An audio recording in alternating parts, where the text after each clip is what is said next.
नमस्कार विद्यार्थियों, एक बार पुनः आपका स्वागत है। पिछली बार हम लोगों ने कुछ नॉन लीनियर कर्व के बारे में बात की थी और मैक्सिमा मिनिमा पर आकर हम रुक गए थे।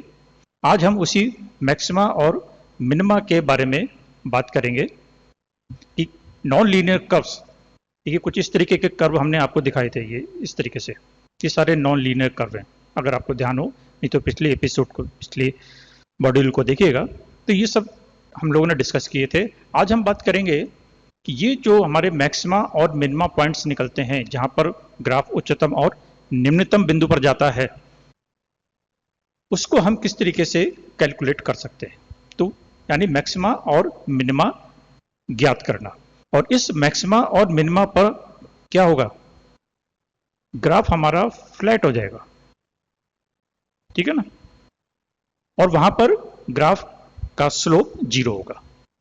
और जहां पर यह फ्लैट नहीं होगा, वहां पर ग्राफ का कोई ना कोई स्लोप निकलेगा, या तो पॉजिटिव होगा या निगेटिव होगा। और स्लोप हम कैसे निकालते हैं, dy/dx। तो इसका मतलब क्या हो गया कि उच्चतम बिंदु पर और इस निम्नतम बिंदु पर जहां पर ग्राफ का स्लोप 0 है, dy/dx का मान 0 है। तो dy/dx को हम पहले भी बात कर चुके हैं as a differential, first differential of y। अर्थात y के रूप में अगर कोई समीकरण लिखी गई है तो उसका हम फर्स्ट डिफरेंशियल निकालें और उसको 0 के बराबर रख दें। तो वो एक तरीके से हम कह सकते हैं कि उस उच्चतम बिंदु के लिए और निम्नतम बिंदु के लिए, यानी मैक्सिमा और मिनिमम के लिए एक कंडीशन हो जाती है कि at maxima and at minima dy/dx equal to 0। ठीक है। तो अपने को क्या ध्यान रखना है, highest point maxima, lowest point minima, और मैक्सिमा और मिनिमा पर स्लोप फ्लैट हो जाता है या 0 हो जाता है और dy/dx की वैल्यू 0 है। ये मैक्सिमा और मिनिमा की कंडीशन है। ठीक है। देखिए ये इस तरीके से यहां पर एक मैक्सिमा है और एक मिनिमा है, ठीक है ना। ये जो मैक्सिमम का बिंदु है, इससे जस्ट पहले, ठीक है, इससे जस्ट पहले स्लोप पॉजिटिव है और इसके जस्ट बाद स्लोप नेगेटिव हो जाता है, और यहां उच्चतम बिंदु पर स्लोप 0 है। इसी तरीके से ये निम्नतम बिंदु है, निम्निष्ठ है, मिनिमा है, इससे जस्ट पहले स्लोप नेगेटिव है और इसके जस्ट बाद स्लोप पॉजिटिव है, और यहां पर स्लोप 0 है। ठीक है। तो जब हम मूव करते हैं ग्राफ पर, तो स्लोप चेंज होता है, positive to negative, negative to positive, passing through 0। इस तरीके का अगर कर्व है, देखिए यहां पर ना मैक्सिमा है या ना मिनिमा है, ये पॉइंट ऑफ इन्फ्लेक्शन कहलाता है। यहां पर ना 0 मिले, द ग्राफ आपका स्लोप 0 है, लेकिन ये ना तो मैक्सिमा को बता रहा है और ना ही मिनिमा को बता रहा है। मैक्सिमा और मिनिमा आपके सिर्फ ये इस तरीके के ग्राफ में आपको मिलेंगे। ठीक है, ये मैक्सिमा है, ये मिनिमा है, ये मैक्सिमा है और ये मिनिमा है। तो हमको मैक्सिमा और मिनिमा की कई बार कैलकुलेशन करनी पड़ जाती है कि किसी दी हुई समीकरण के लिए y equal to F X, ये क्या है, y के लिए एक फंक्शन है, f फंक्शन को निरूपित करता है, तो y is a function of x। अब ये फंक्शन कुछ भी हो सकता है, x² + 3x - 2। ठीक है, तो वो एक किसी न किसी ग्राफ को रिप्रेजेंट करेगा। तो कोई ना कोई इसी रूप में हमारे पास एक इक्वेशन y के लिए दी गई होगी। अब उसके लिए मैक्सिमा और मिनिमा निकालने के लिए हमारे पास कुछ स्टेप्स हैं, उसको हमें फॉलो करना होगा। फर्स्ट स्टेप क्या है कि सबसे पहले तो हम उसका dy/dx या d/dx यानी फर्स्ट डिफरेंशियल, डिफरेंशियल की हम बात करेंगे, पिछले 3-4 एपिसोड में पहले कर चुके हैं। तो d/dx या उसका फर्स्ट डिफरेंशियल निकालेंगे। ठीक है, और क्योंकि वो फर्स्ट डिफरेंशियल dy/dx स्लोप बता रहा है, स्लोप की वैल्यू 0 है, तो उसको हम 0 के बराबर रख देंगे। तो हमारे पास एक एल्जेब्रिक इक्वेशन आ जाएगी x के रूप में और इक्वल टू 0, और उसको हम x के लिए सॉल्व कर पाएंगे। तो उसको हमें x के लिए सॉल्व करना है। x के कुछ पॉइंट्स पॉजिटिव में, निगेटिव में या फ्रैक्शन में निकलेंगे, जीरो भी हो सकता है। ठीक है, अब उस x की वैल्यू को हम क्या करेंगे, x बराबर, जैसे हमने दो मान निकाले, x इक्वल टू ए और x इक्वल टू बी। ठीक है, तो यहां पर ग्राफ x इक्वल टू ए और x इक्वल टू बी पर ग्राफ उच्चतम या निम्नतम कुछ भी हो सकता है, लेकिन अपने को ये नहीं पता कि उच्चतम है या निम्नतम है। तब अपने को देखना है कि उच्चतम या निम्नतम में से एक तो है, लेकिन वो क्या है, उच्चतम है या निम्नतम है। तो उसके लिए हम सेकेंड डेरिवेटिव निकालते हैं, यानी d2y अपॉन dx।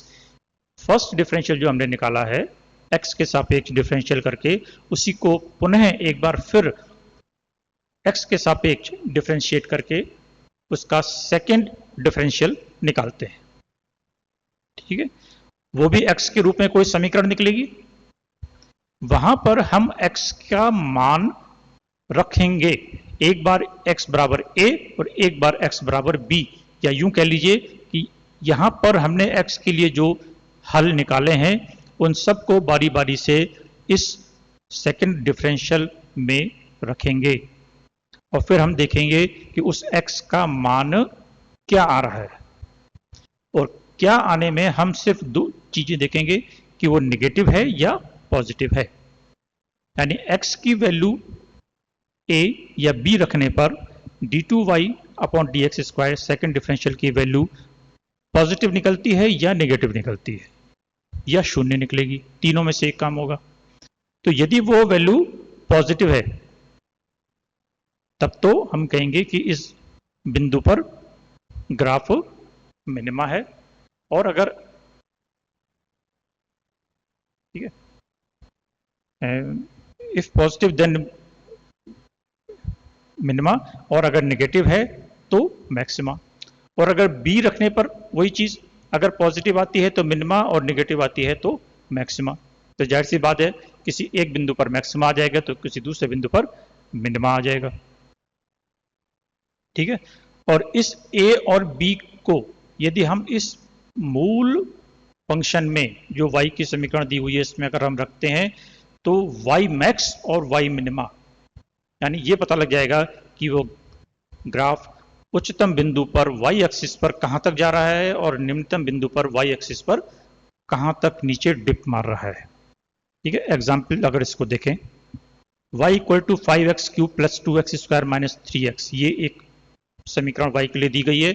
इसको हम क्या कहेंगे, y is a function of x। अब हमें इसमें मैक्सिमा और मिनिमा ज्ञात करना है, तो क्या करेंगे, फर्स्ट स्टेप, फर्स्ट डिफरेंशियल निकालेंगे dy अपॉन dx। ठीक है, किस तरीके से निकालेंगे, ये हो जाएगा 15x स्क्वायर, ये हो जाएगा 2 दूनी 4x, और यहाँ x इक्वल टू 1 तो -3, डिफरेंशियल का लॉ लगा देंगे और इसको क्या करेंगे, जीरो के बराबर रखेंगे, क्योंकि मैक्सिमा मिनिमा की कंडीशन है कि dy upon dx equal to 0। तो इस पूरी वैल्यू को हम जीरो के बराबर रख देंगे और x के लिए सॉल्व करेंगे। तो यहां पर आप सॉल्व करके देखिएगा, मैंने सॉल्व नहीं किया है। x की वैल्यू -3/5 और x की वैल्यू 1 + 1/3 आएगी। ये आपके लिए होमवर्क है, इसको करके देखिएगा किस तरीके से सॉल्व करेंगे। तो ये x के दो मान निकलेंगे, एक नेगेटिव में एक पॉजिटिव में। अब हम इसका सेकंड डिफरेंशियल निकालेंगे।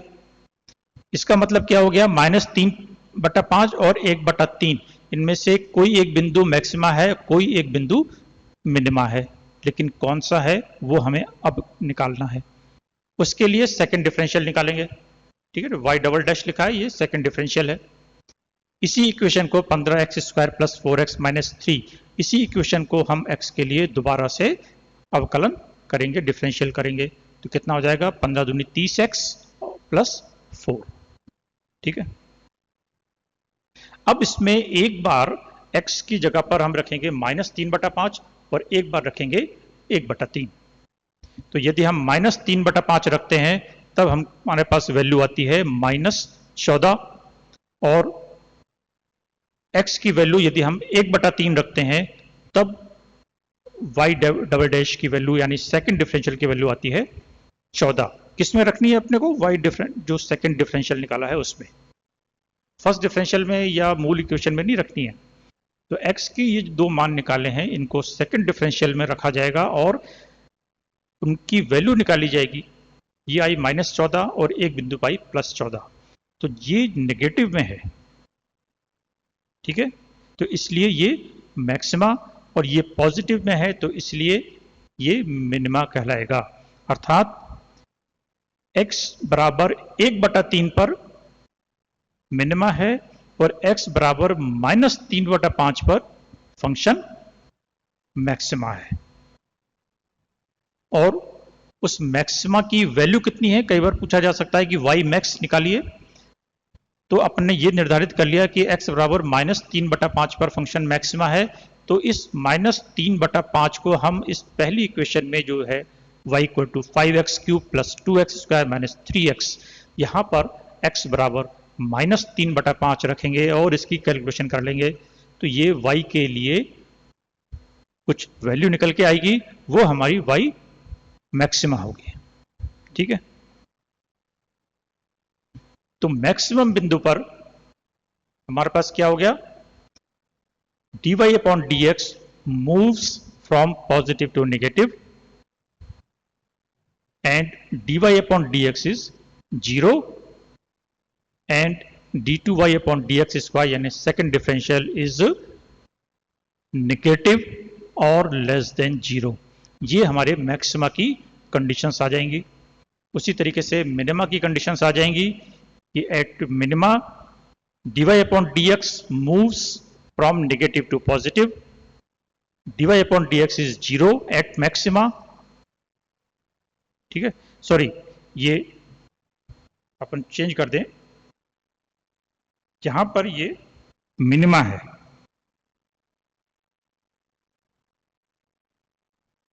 ठीक है, तो मिनिमा पर dy/dx इक्वल टू 0 हो जाएगा और d2y/dx स्क्वायर पॉजिटिव या ग्रेटर देन 0 है। तो ये हमारे मैक्सिमा की और ये मिनिमा के लिए हमारे कंडीशंस आ जाती हैं।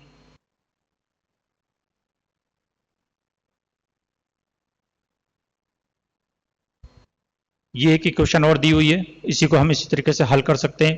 फर्स्ट डिफरेंशियल निकालिए, 0 के बराबर रखिए, x के मान निकालिए, x बराबर 2 और x बराबर 0 आएगा, ठीक है। अब बिंदु 2 या 0 पर मैक्सिमा है या मिनिमा है। सेकंड डेरिवेटिव निकालेंगे, सेकंड डिफरेंशियल निकालिए। यहां पर जब हम x बराबर 2 रखेंगे तब y डैश की वैल्यू 0 आ जाएगी।